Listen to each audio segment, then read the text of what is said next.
예비스님들 반갑습니다. 오늘이 며칠이죠? 11월 28일이죠. 예, 근데 제가 미리 새해 인사드릴게요. 여러분 새해 복 많이 받으시고요. 그리고 모두 소원 성취하셨으면 좋겠습니다. 가장 바라는 소원이 뭐예요? 네, 당연하죠. 예, 아니면 곤란해요.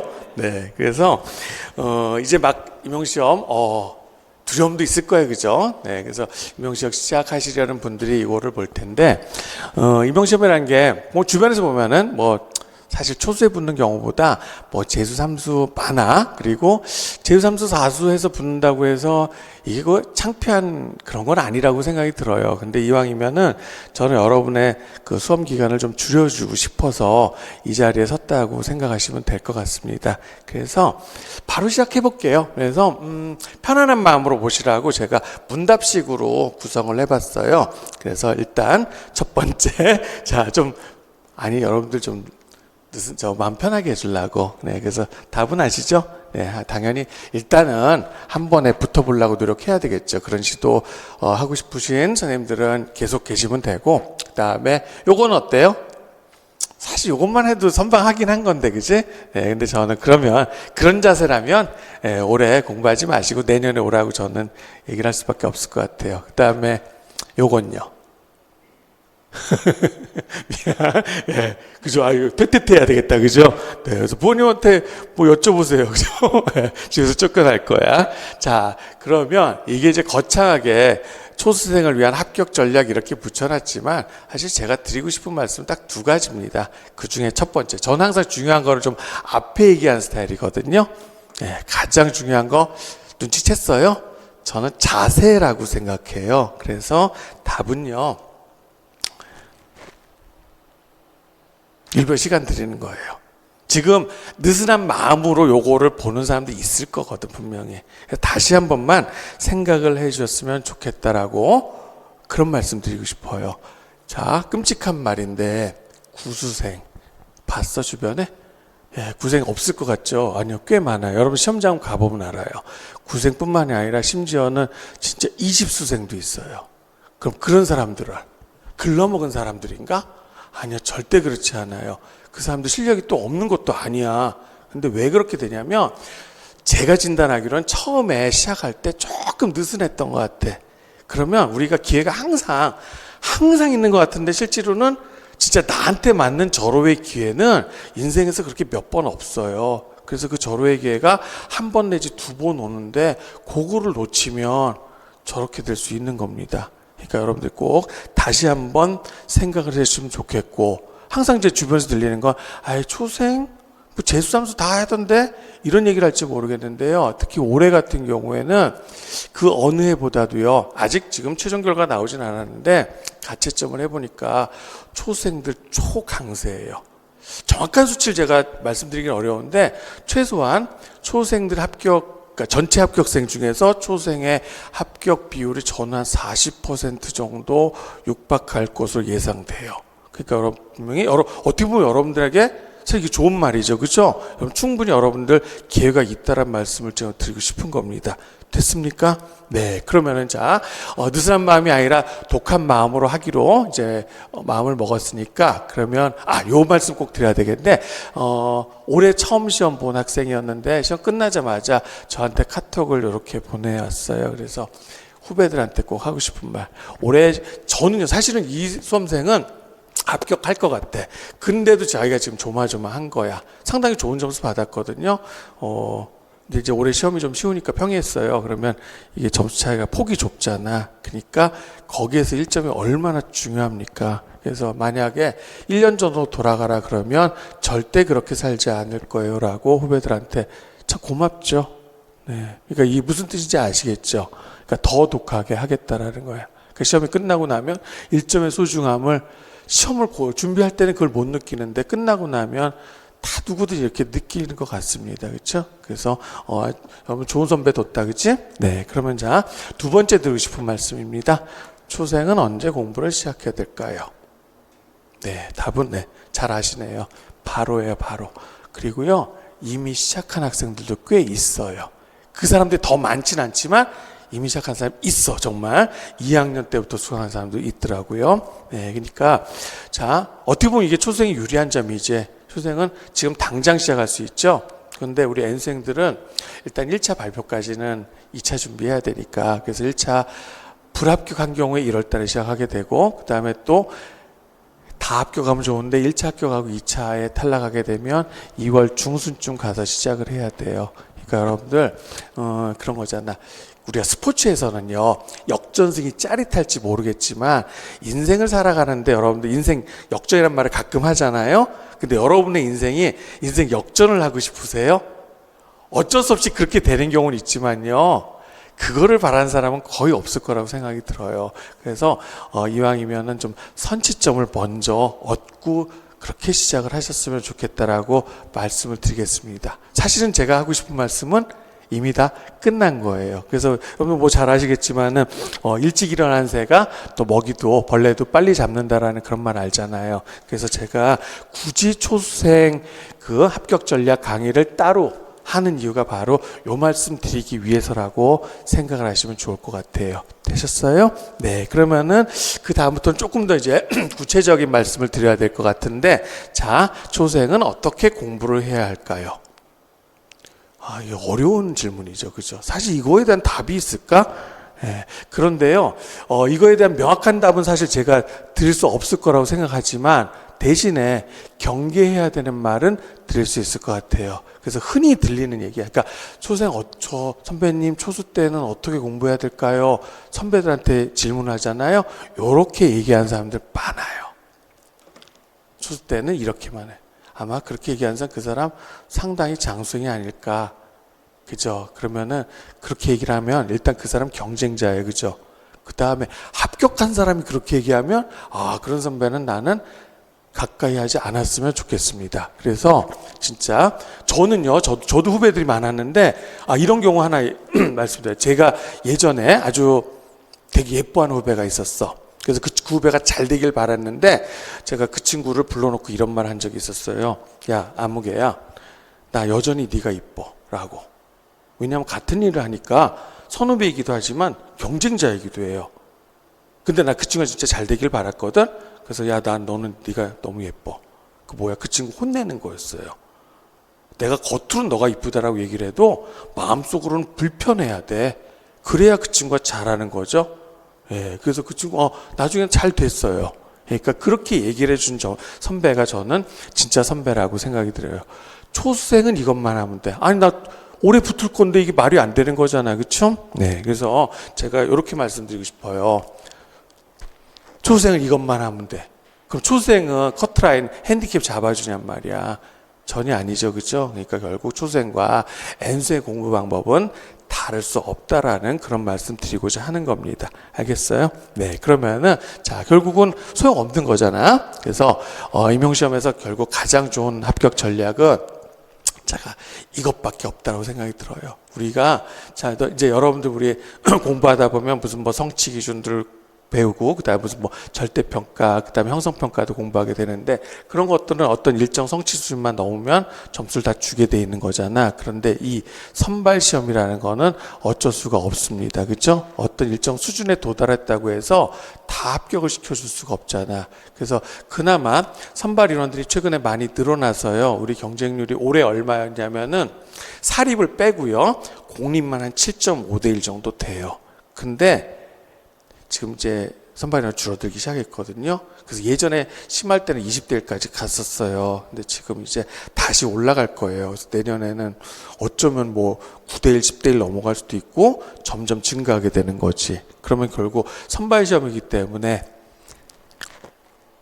다른 사람하고 비슷한 노력을 그걸 가지고 합격 우리가 장담할 수 없는 거죠. 그래서 결국 과잉 노력. 저 말은 아실 겁니다. 그리고 우리가 살고 있는 이 사실 올해 시험 문제이기도 했어요. 자본주의 사회죠. 자본주의 사회는 바로 이거 먹고 사는 거예요. 그죠? 남들보다 더 노력한 사람들만 살아남는 거고, 그 다음에 노력이 부족하면 도태될 수밖에 없는 것이 자본주의 체제의 뭐 씁쓸한 부분이라고 저는 그런 생각이 듭니다. 그래서 이 과잉 노력에 대해서 조금만 더 얘기하고 싶은데, 자, 과잉 노력이 과연 무엇인가라는 거야. 그러니까 분명히 남들보다 더 해야 된다는 건 확실하죠. 네, 그랬을 때, 자, 이렇게 얘기할게요.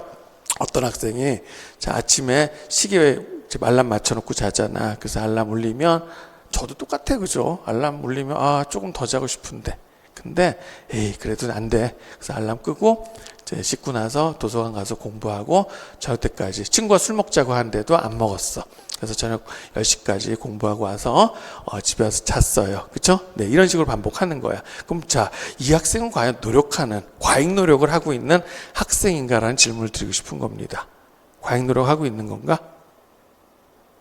그럴 것 같죠. 분명히 노력을 하는 건데, 네. 근데 저는 그 정도의 노력은 일상적인 노력이고요. 그 다음에, 아, 내 일어나기 싫지만 일어날래. 의무적인 노력이라고 그렇게 생각이 들어요. 그것까지는 과잉 노력 아니에요. 그러니까 어떤 게 과잉 노력이냐면, 제가, 저한테도 굉장히 큰 영향을 줬던, 어떤 선수의 인터뷰였는데, 2008년도인가, 베이징 올림픽에서 유도에서 금메달을 땄던 그 최민호 선수라는 사람의 인터뷰 보고 제가 뭔가 망치로 맞은 느낌이었어요. 그 선수가 그 전 올림픽에서요, 동메달을 땄대요. 동메달도 대단하죠. 올림픽 동메달인데 세계 3등이라는 얘기잖아. 거기에 만족 못 하겠더래. 그래서 이 선수가 4년 동안요, 태릉 선수촌에서 아침에 일어나서 훈련을 하잖아요. 그죠? 그러면 다시 이제 숙소에 들어올 때까지는, 그러니까 에너지를 하나도 아끼지 않는 거야. 그리고 나중에 숙소 들어올 때는요, 힘이 하나도 안 남아서 동료도 자기를 다 업고 왔대요.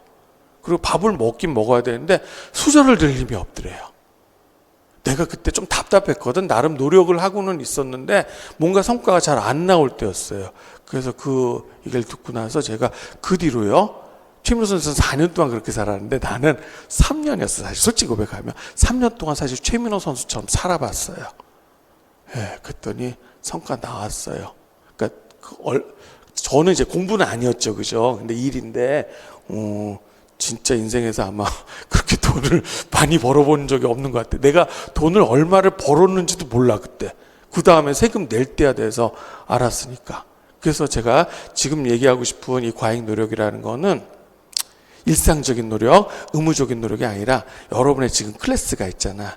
그래서 지금 클래스를 그런 유지하기 위한 그런 노력이 아니라 이 클래스를 바꿔보고자 하는 그런 노력을 의미하는 거예요. 그러면 클래스를 바꾸기 위해서는요, 정말 어지간한 노력으로 안 되고요, 고통스러워요.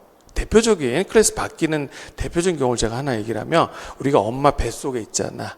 그 다음 우리가 태어나죠. 그 다음 조류 같은 경우 알을 깨고 나오잖아요. 그치? 그러면 결국, 자, 나의 상태가 엄마 뱃속에 있다 세상에 나오는 거니까 이게 클래스가 바뀌는 거잖아요. 그럼 클래스가 바뀔 때는 반드시 고통을 수반할 수밖에 없는 거죠. 아기들이 태어날 때 웃고 태어난 아기는 없죠. 네, 결국은 올 수밖에 없는 그런 노력입니다. 알겠죠? 그러니까 결국 이 클래스가 바뀐 노력은 단순히 내가 의무적으로 뭘 해야 된다 이런 거 정도가 아니라요, 오로지 그냥 공부밖에, 난 공부만 하고 싶다, 난 공부하는 게 제일 좋다, 그런 상태가 거의 1년 정도 지속이 된다 그러면 그거는 제가 분명히 과잉 노력한 거라고 생각이 들고, 그런 학생 치고요, 실패한 학생은 저는 못 봤던 것 같아요. 그래서 이 과잉 노력이란 것은, 자, 방금 전에 얘기했죠. 클래스를 유지할, 스스로 잘 알 거야, 자기 클래스. 그렇죠? 그래서 요거를 바꿔보는 그런 노력을 한번 해보시고, 흔하진 않은데 그걸 경험한 사람도 있을 거예요. 여러분들 이제 학창 시절에 대부분 평균적으로 자기 성적이 크게 변하진 않았죠. 그런 경험 많이 못 하셨을 텐데, 획기적으로 내 성적이 발전하게 되는 그런 경험을 한번 해봤다 그러면 그때 내가 어떤 노력을 했는지, 그때 아마 공부 굉장히 즐겁게 했을 거예요. 그래서 결국 그런 식으로 올해 1년, 내년이죠, 정확히 말하면 1년을 보내시면은 굉장히 좋은 결과가 있을 거라고 저는 말씀을 드리겠습니다. 그래서 결국 이걸 종합하면은 아까 드린 말씀, 그렇죠? 그러니까 독한 마음, 느슨한 자세 버리시고요. 그리고 독하고 또 타이트한 마음으로 공부하시면은 원하는 한 번만에 합격하시는 그런 결과 가져올 수 있을 거라고 생각이 들어요. 됐나요? 네. 그러면 자, 그 다음, 네. 그래서 요거야 제가 드리고 싶은 말씀이. 그러니까 항상 그렇잖아. 우리가 이제 사실 냉정히 말하면 임용시험이 만약 100원이라고 칩시다. 또는 100만 원. 100만 원의 노력이면 사실 저는 합격할 수 있다고 보는데, 근데 장담을 못 하는 거란 말이에요. 그래서 만약 어떤 100만 원짜리 물건을요, 누군가 200만 원에 사라 그러면 누가 사겠어요? 그런데 그때 이 생각을 해줘야 되는 거예요. 이거를 지금 안 사면요, 더 비싸질 것으로 예상되는 그런 물건들이 있죠. 그러니까 임용시험은 그래요. 작년부터요, 선발인원이 줄어들기 시작했거든요. 그래서 올해 과잉 노력을 하지 않으면 어떻게 돼? 그 에너지를 나눠서 투입을 하는 거예요. 그러면 그렇게 해서라도 살 수 있으면, 5년 만에라도 살 수 있으면 모르겠는데, 그렇게는 안 될 가능성이 더 높다고 생각해요. 작년에, 그러니까 올해가 138명이었는데, 제가 볼 때 내년에 100명대 초반 될 거고요. 후년부터는 그게 두 자릿수로 내려갈 거예요. 그러니까 지금 좀 비싸다고 느낄지 모르겠는데, 내가 이거를 그냥 일시불로 200만 원에 사는 그런 노력을 해달라는 거예요. 그러면 절대로 장수행으로 가지 않을 거라고 말씀드리고 싶습니다. 다 알아들으셨죠? 네, 그래요. 그러면 자, 이제부터 좀 더 그러니까 이제 여기서부터는 제 강좌와 관련된 그런 안내를 하도록 하겠습니다. 이 말을 제가 좀 듣는 편이었어요. 요즘에 좀 많이 들었는데, 그래서 초생들이 자, 제 강의가 어렵다고 하는 사람들이 좀 있거든. 그런데 이제 제가 그러면 제가 대답을 직접 하겠습니다. 저는 뭐라고 대답할 수밖에 없냐면 이렇게밖에. 근데 왜 어렵게 느낄까요? 있어요. 그럼에도 불구하고. 답은 아까 말씀드린 것 같아요. 마음이 느슨해서예요. 그러니까 여러분들 보면은 항상 그래. 강의를 수강하는 자세인데, 강의만 듣고 있으면 성적이 저절로 올라갑니까? 아니에요. 그럼 여러분들 아무런 노력 안 한 거야. 그러니까 강의는 자, 최소한이거든요. 그럼 여러분들이 어떻게 해야 돼? 강의를 수강하기 위해서 준비가 된 상태에서 와야 되는데, 전혀 그럴 마음이 없거든. 그냥 너 떠들어라. 나 이해시켜봐라. 근데 내가 노력을, 그죠? 이해를 하려는 노력조차 안 하는데, 그럼 당연히 어렵게 느끼는 거지.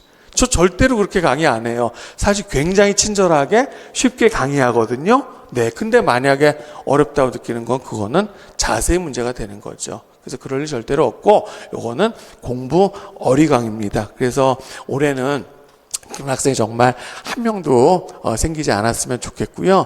그런 자세를 공부하면, 아까 제가 클래스를 바꿔야 된다 그랬죠. 합격을 위해서는 클래스 절대로 안 바뀌는 거예요. 알겠어요? 그 다음에 자 봐요. 내가 선생님들이 아는 거 있잖아.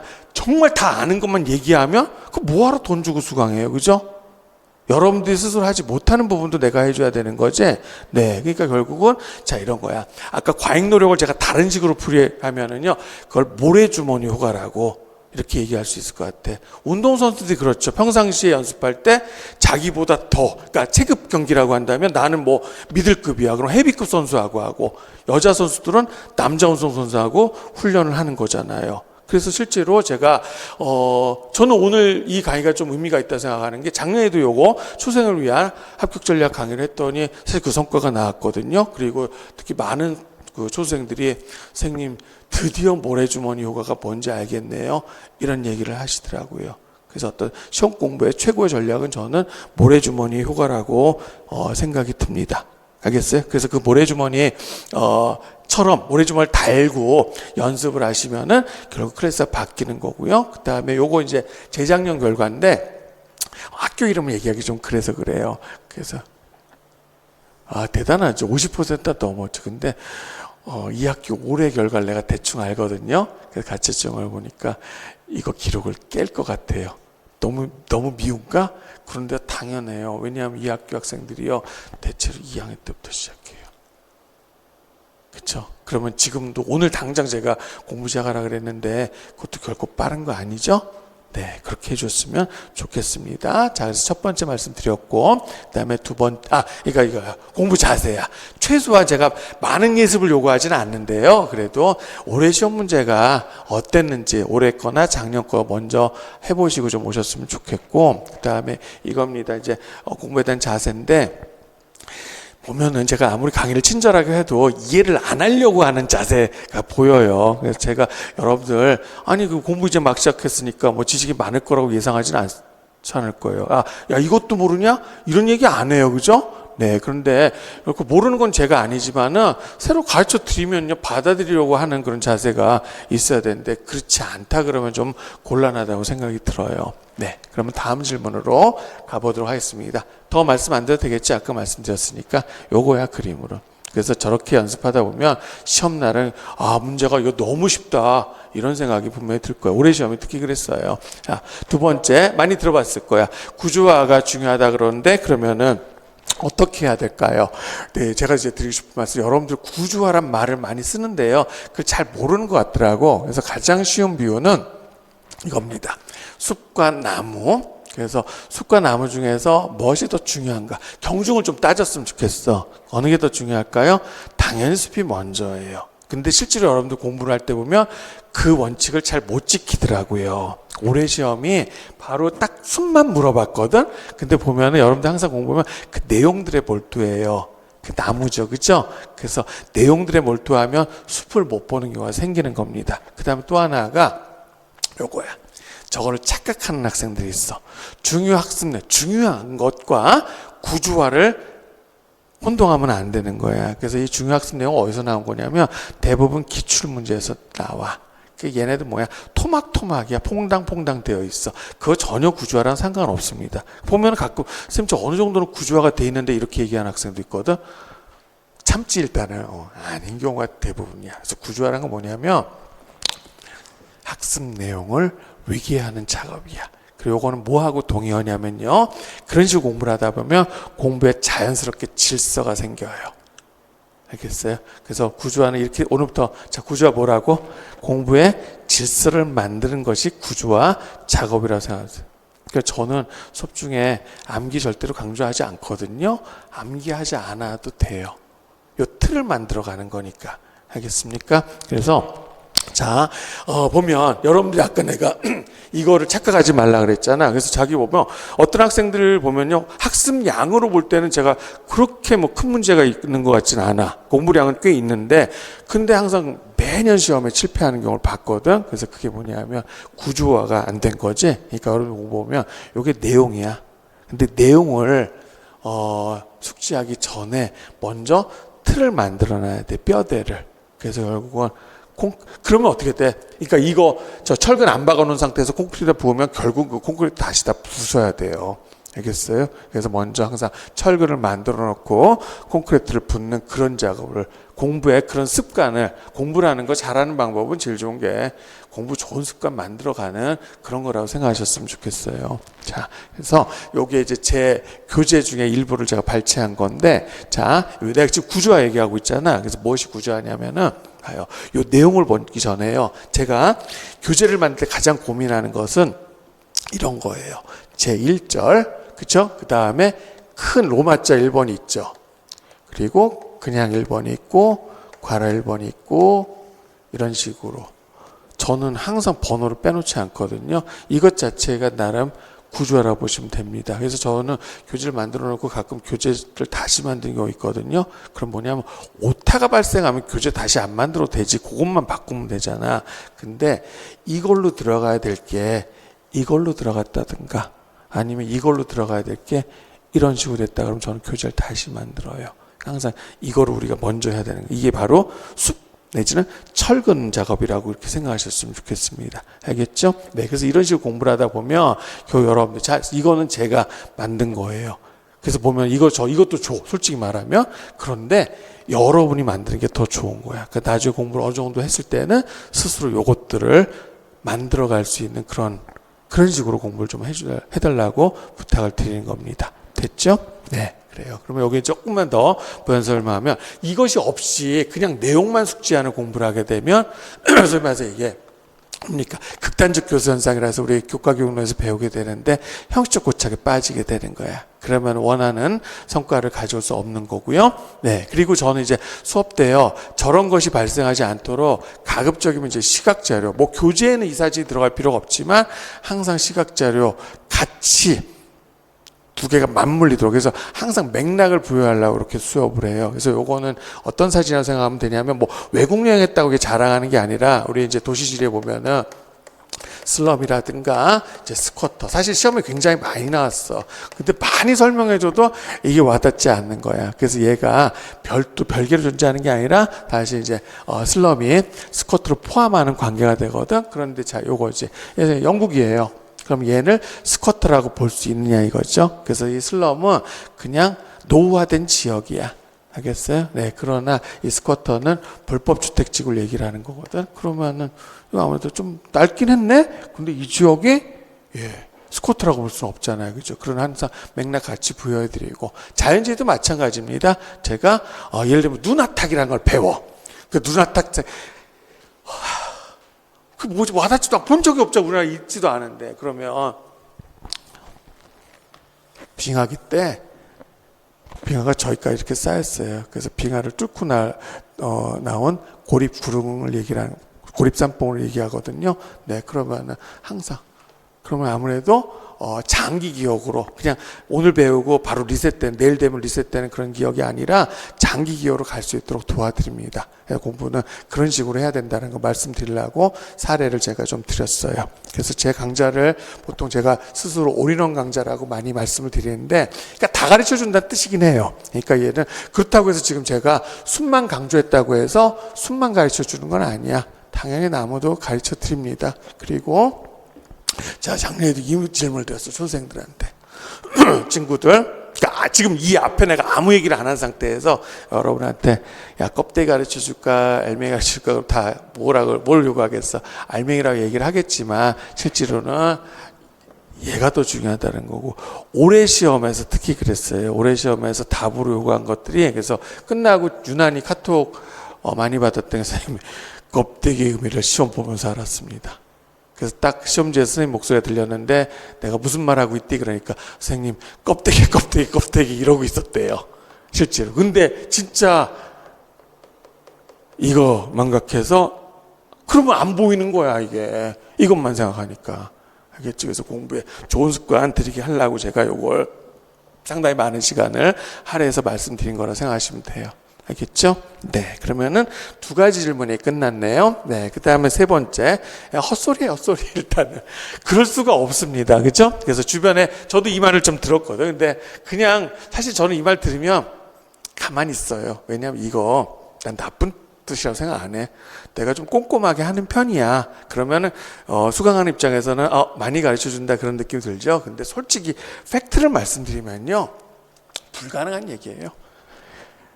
강의, 제 1년 강의 시간 다 합해봤자. 자, 기본 강의로 얘기할게요. 기본 강의가 내가 한 80강 넘어가거든? 그 80의 숫자가 많이, 80시간이야. 80시간 공부해서 우리가 합격할 수 있는 건가요?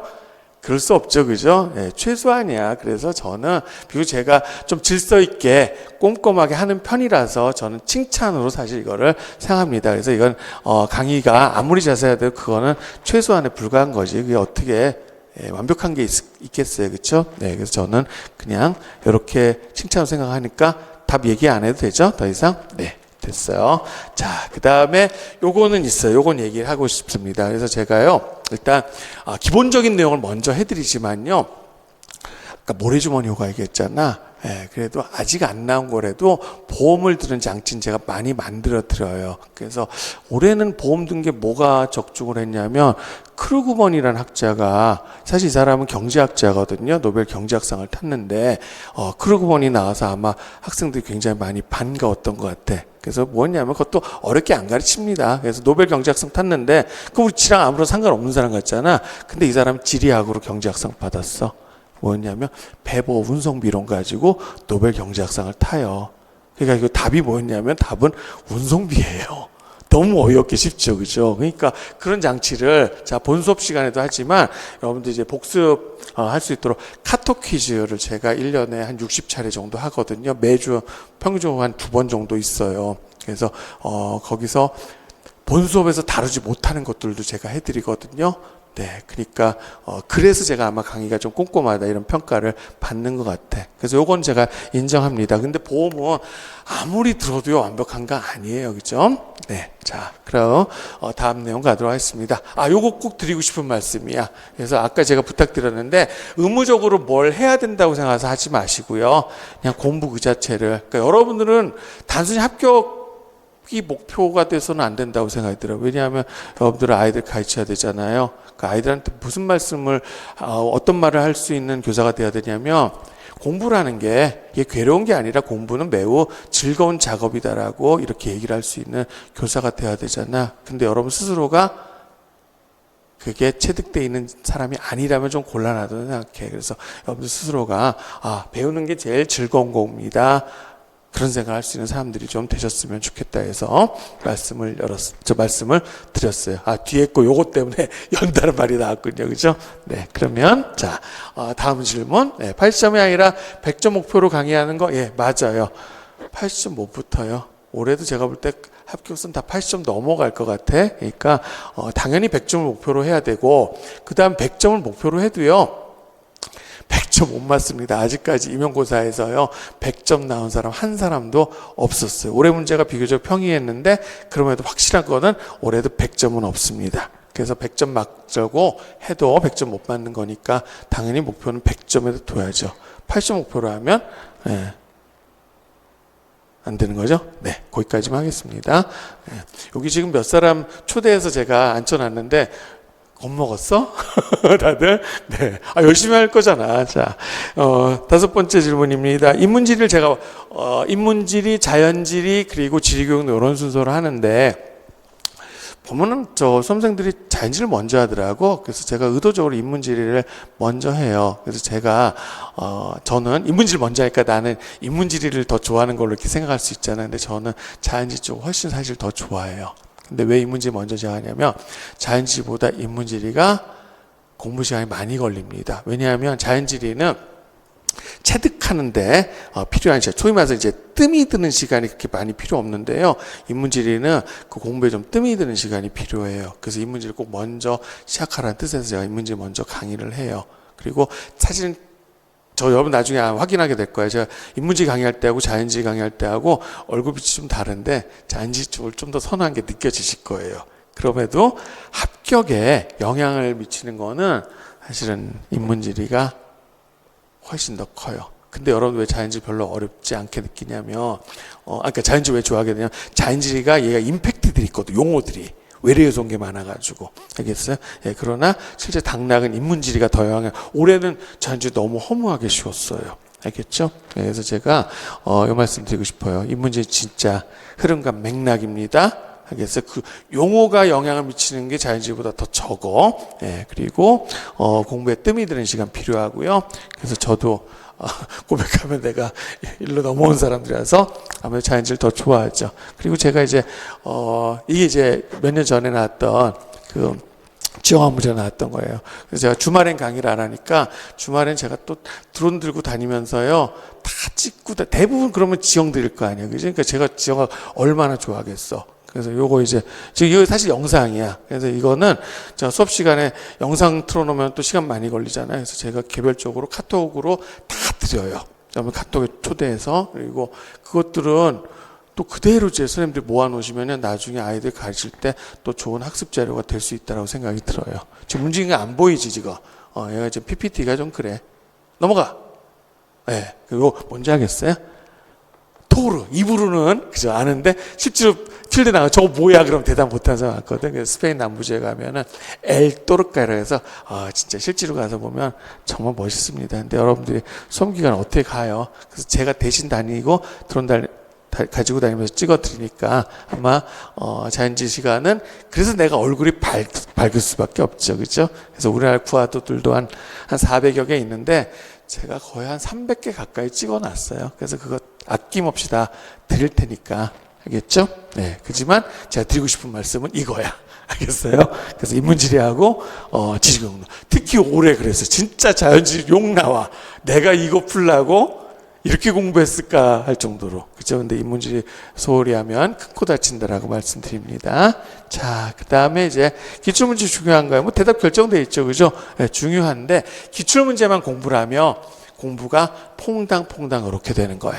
그래서 이게 중요한 학습 내용이긴 하지만 전부는 아니고요. 기출문제가 내가 어느 정도 숙지가 됐다고 해서 그게 공부에 구조화가 일어난 게 아니야. 여러분들 그냥 중요한 학습 내용을 몇 개 알고 있는 거에 불과한 거예요. 알겠죠? 네. 자. 그러면 거의 끝나갑니다. 자, 질문 요거 많은데요. 제가 교재는 내려받게 해드려요. 학습 자료를. 그래서 책으로 묶어드리는 방법이 있는데, 요게 이제 뭐가 문제냐면, 우리가 전체 응시생이 한 1000명 정도 되거든. 근데 책을 찍으려면 한 4000부 정도 찍어야 돼서 3000부를 버려야 돼요. 그래서 그런 문제가 있고, 그 다음에 또 하나가, 그러면 이제 그 다음에 쓰시면 되잖아요. 이런 교재 같은 거. 근데 난 그렇게 안 해요. 왜냐하면, 이게 진심이야.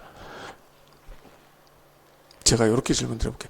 내가 가장 학생들한테 미안한 경우가 뭐냐면, 나는 작년 학생들에게 제일 미안해요. 왜냐면 올해 강의를 하다 보면 작년에 내가 요거보다 못했거든, 솔직히 말하면. 알아듣겠어요? 오해 없이 전달됐으면 좋겠습니다. 진짜예요. 심지어는 매주 발전해요. 그래서 교재를 미리 만들었잖아. 어차피 2달 지나면 내가 찢어버리고 싶어. 그래서 계속 고치거든요. 그래서 이게 선생님들한테 결코, 물론 내려받는 수고는 생기는데요, 그 선생님들한테 나쁘게 작용하지 않아요. 알겠죠? 네. 자, 그래서 교재에 대한 질문은 끝났습니다. 그리고 요것도 질문 많죠. 그래서 보면 이런 학생이 있어요. 왜 저는 카톡 퀴즈 안 주시나요? 라고 와요. 여러분, 제가 신상을 몰라요. 그래서 여러분들이 저한테 연락을 주셔야 제가 단톡방에 초대를 해서 카톡 퀴즈를 제가 매주 1년에 딱 60차례 정도 됩니다. 해드리거든요. 그래서 매년 있어요. 나 여러분 신상 모릅니다. 그래서 제가 전화번호를 알려드리겠습니다. 자, 그래서 일단은 하겠습니다. 그래서 올해도 5점 이상 카톡 퀴즈에서 영향을 미쳤던 것 같습니다. 그래서 여러분들 꼭 하셨으면 좋겠고, 제가 전체 수강생의 한 절반 이상은 저한테 연락을 주시는데 여전히 있더라고. 그래서 좀 이따 전화번호 알려드릴게요. 그래서 요거는 재작년에 초수생이었어요. 그래서 전국 수석을 했죠. 그래서 이 초수생이 여러분께 하는 말이라고 생각하셨으면 좋겠어요. 인터뷰를 제가 했더니 여기 보니까 아까 얘기한 거 다 들어와 있죠. 시험에 잘 나오는 것만 하지 않았고요. 그 다음에 카톡 퀴즈 그때 카톡 퀴즈도 뭐 60회 주면 이거 1년치 몰아가지고 막판에 한꺼번에 하는 사람이 꼭 있어. 근데 효과 없습니다. 그건 매주 하셔야 되고요. 그 다음에 저는 이게 감동이었어. 그래서 이 학생이 지금 3가지 얘기했다고 생각이 들거든요. 하나, 자, 시험에 잘 나오는 것만 하지 말고, 초생에게도, 이 초생으로서 합격했다고 그랬잖아. 시험에 잘 나오는 것만 하지 말고, 공부 홍당퐁당 하지 말라는 뜻이야. 그 다음에, 꾸준히 해야 돼. 공부는 거르는 날이 없어야 돼. 알겠죠? 그리고 3번째, 공부 그거를 즐겨야 된다고. 의무감으로 하면은, 발전하지 못해요. 알겠어요? 그래서 요 3가지만 딱, 여러분의 선배죠. 그죠? 그러니까 여러분의 선배가, 이런 선배가 진짜 선배예요. 예, 그러면 여러분들도, 이 선배 따라서 한 번에 합격할 수 있다고 생각이 들어요. 네, 그래서 제가 전화번호 가르쳐 드리고 했으니까, 받아 적을 수 있죠? 5초 주면 되나? 자, 제 번호 쉽습니다. 그지? 2개씩 들어가잖아. 안 그래? 예, 이 번호 내가 산 거야. 농담이야. 얻어 걸린 겁니다. 솔직히 말하면. 내 차 넘버가, 이건 샀어, 내가.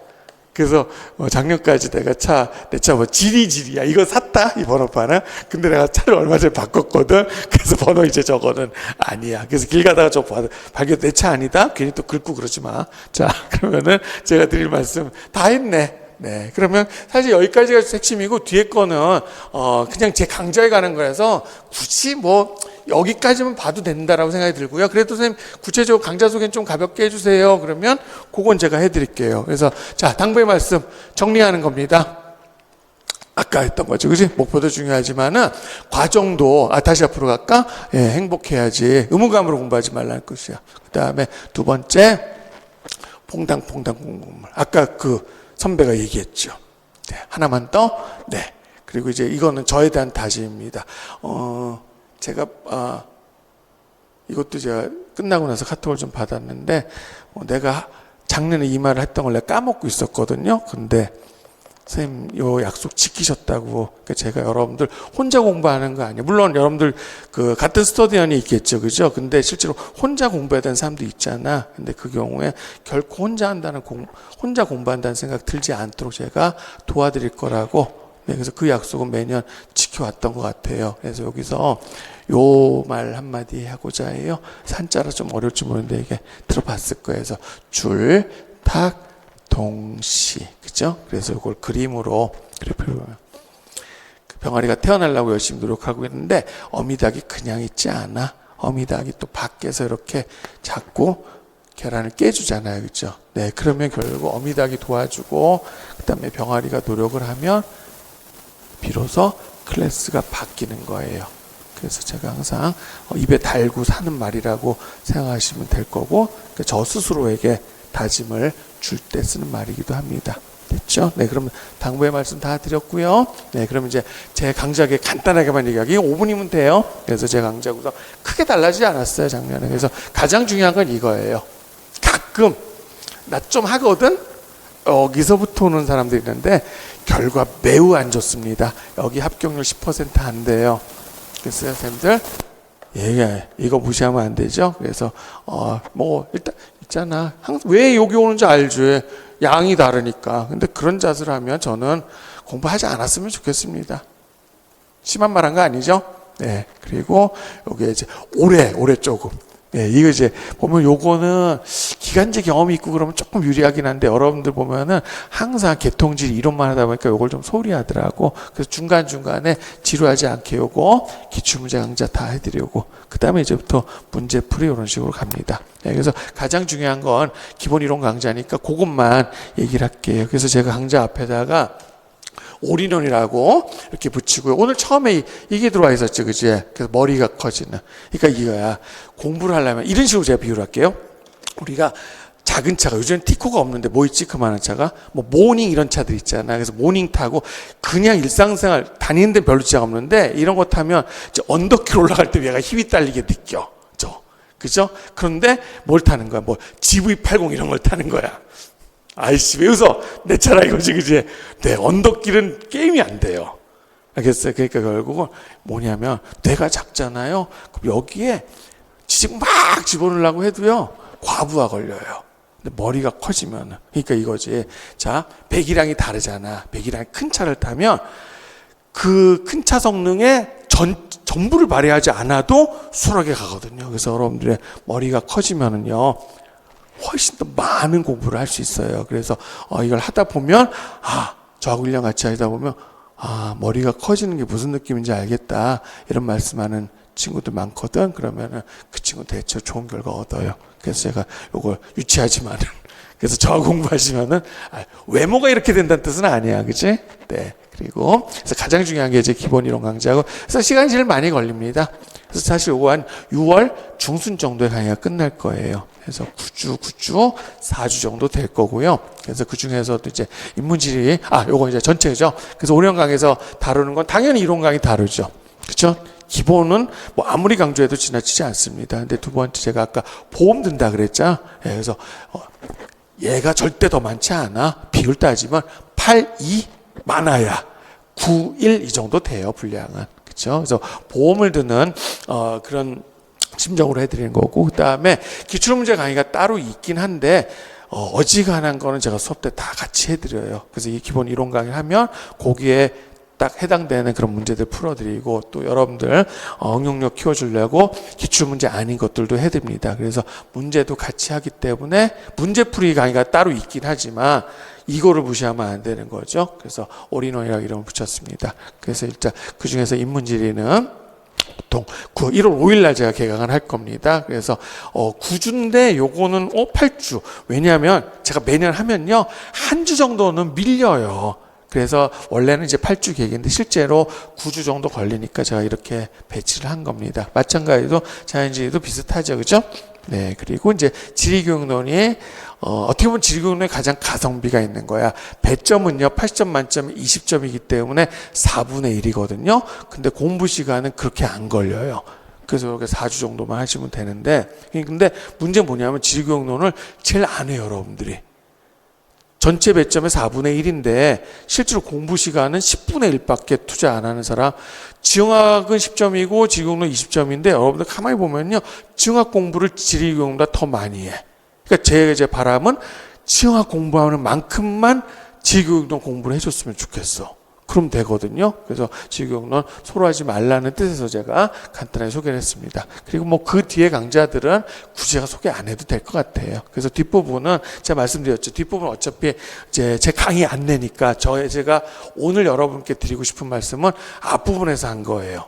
알겠어요? 네. 그래서 자, 다시 한번 복습. 오늘 강의 복습 2개입니다. 어떤 마음으로 하셔야 됩니까? 느슨한 마음 안 돼. 그쵸? 네. 근데 공부 언제 시작하라고요? 당장 시작하시면 좋을 것 같아요.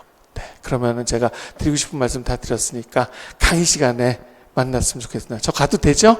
네. 저 바빠요. 뭐 할 일 있어요. 네. 그럼 이만 마치겠습니다.